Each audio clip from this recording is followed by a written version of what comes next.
All right, Gene emailed me and said he hadn't turned since high school, but his wife bought him a lathe for Christmas. So he wanted me to kind of give him a refresher course on how to hold the tools and how to stand. So we're going to do that today. Okay, I just have a roughing gouge here.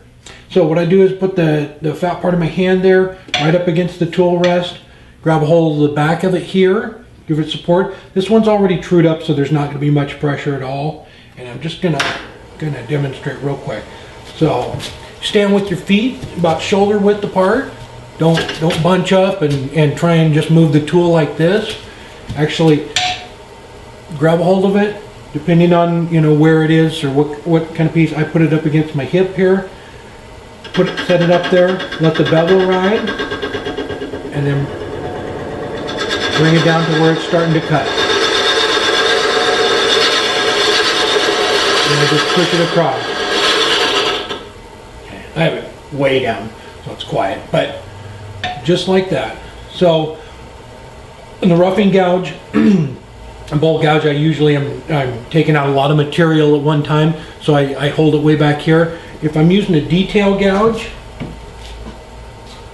like this little guy here, I generally just kind of use my thumb. I put my thumb up against it and use that to kind of guide it. So, just like that, roll around, pull it towards yourself, whatever way works best. But I always try and use my body to speed it up so it's easier here. So I always try and use my body to come around the cut instead of just sticking my arm way out here and cutting like that. So I always try and rock back and forth and use my leg.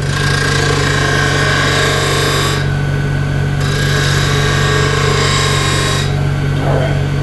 So, and then again with this too, let the bevel ride a little bit, pull the handle up until it starts to cut.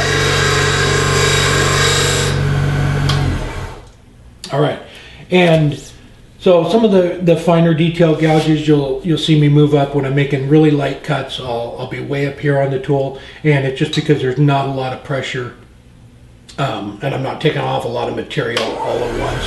But still, even then, try and get it up against my body.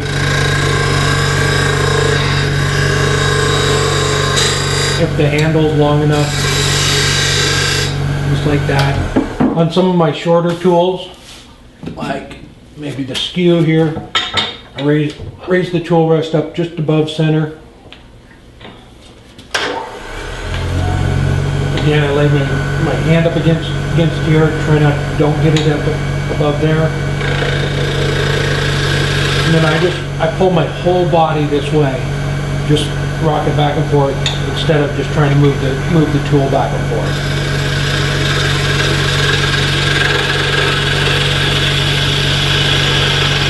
Pull it down.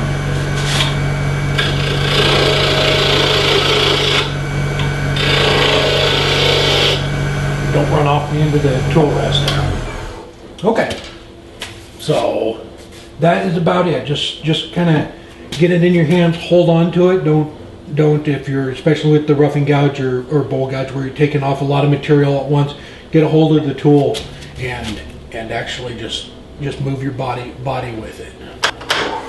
A little bit more. Bring it up. You always want to be cutting with a tool like this. Scrapers are different. They're straight on like that, but generally they're straight on like that. But a tool like this, you want to be cutting up.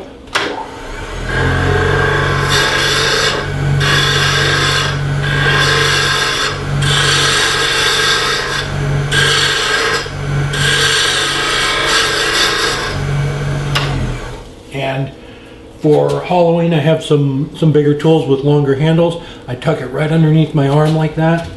I crouch down, get down there, and then just move my whole body back and forth with whatever I'm doing. Even if I'm going in hollowing, I just rock back and forth. Keep your feet apart. Don't get cramped up. And lathe height's too is set it where you're comfortable with it, so you're not crouching over and trying to reach up too high. But that is about it. All right, Gene, I hope that helped. Brought back some of those high school days. Thanks for watching, and don't forget to subscribe.